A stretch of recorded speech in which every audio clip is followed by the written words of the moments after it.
I think we all agree with the basic fundamental principle that we shouldn't overpay for players. The problem is we all become subjective about it. So somebody will go, I love Anderson, I'll pay 120. Somebody else says, well, I don't rate him that highly, so I wouldn't. So sometimes you have to look at something and go, right, do we objectively agree that paying 20%, 30%, 40% over the odds for multiple players is wrong? Yes. But would you make an exception for someone you think is astoundingly good?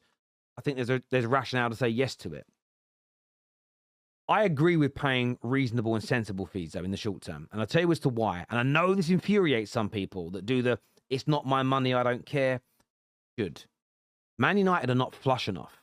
Man United currently don't have enough cash reserves to just spend willy-nilly.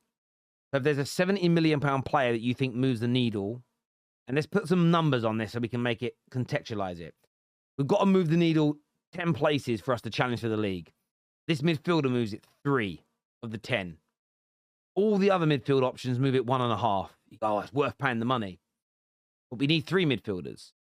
If the £70 million midfielder can only move for 110 million, that means you don't get one of the other 2 that move you a point apiece. So you end up moving forward 4 places, but you've got a hole in your squad.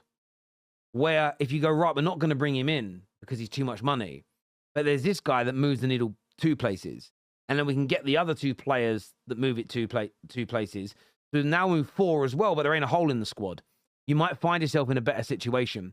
And you sometimes have to look at it through that lens. Because one of the biggest reasons that Man United are where we are is that we've overspent in the past. And it's okay when you slightly overspend, and the player delivers. The problem is if they don't deliver, you're left with a massive debt that you can't sell, that just eats away at you.